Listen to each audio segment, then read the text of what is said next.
Westernization and modernization are not the same thing. They are, however, treated as the same thing by many people. Westernization is the act of adopting Western values, tradition, and culture. A very good example would be modern-day Japan. Then there is modernization. Modernization is the act of obtaining foreign superior technology and using them, but not entirely reforming your society and political system to Western beliefs. Now, many people might say that Westernization is always better than modernization, but think about the following.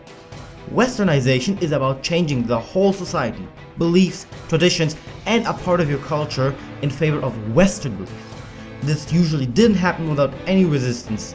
In an area where wars and unstable governments were common, this could easily lead to a reactionary rebellion.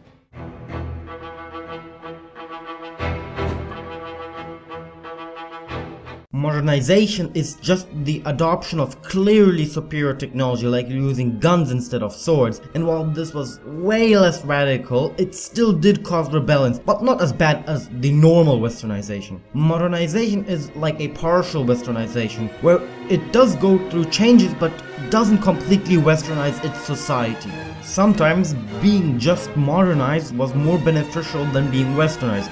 A modern day example would be the fact that Iran, a modern but not Western nation, has a higher human development index than Ukraine, a Western nation. However, modernization also brings some problems, especially with the governments that are oppressive or very conservative and oppose new ideas and inventions. What is more likely, a new groundbreaking invention in Ukraine or Iran? First off, Westernization in its current form doesn't work. There is no reason why you don't obtain the Western unit rooster when you Westernize. That is the whole point of Westernizing, upgrading your military so it can compete with Western powers.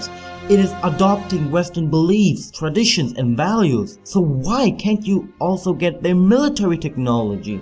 That said, they should also add the option to Westernize. Keep your unit rooster but remove that nasty technology cost. For unstable nations that are scared, they can start a partial Westernization, or how I like to call them, start modernizing. This should be less harsh than Westernization, but not give you the Western unit rooster. After modernizing, the nation has the choice of to fully Westernize or stay modernized. Fully Westernizing after having modernized should also be a smooth transition, but you should still counter some major rebels, but not as bad as the rebels you would encounter by Westernizing without having modernized before that. The drawback to this would be that it would take a lot more time just Westernizing straight ahead without modernizing. So if a nation is very stable and has been well managed, it can go ahead and Westernize without having to modernize prior. If you feel, however, your nation cannot manage a huge Westernization act, you should be able to modernize and then Westernize. But this shouldn't be considered much better than Westernizing before modernizing, because it would take a very long time. Also, I think for some countries, to have a better chance for competing with Western nations after Westernization, countries belonging to the Sub-Saharan, Mesoamerican, and South American technology group should get an event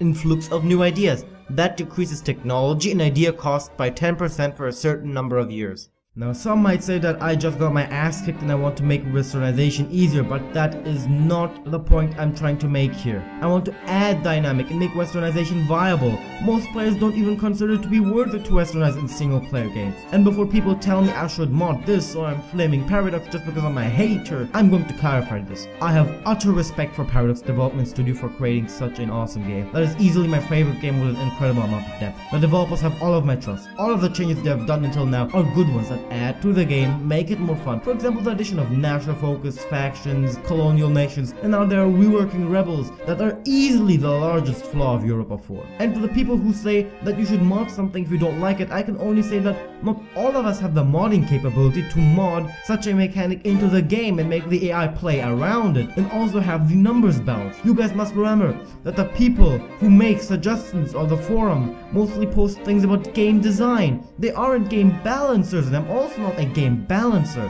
It is hard to balance something this complex and get the numbers right. That is what you have experienced game balancers for. Thank you for watching. If you enjoyed the video, hitting the subscribe annotation would really make my day. See you in the next video.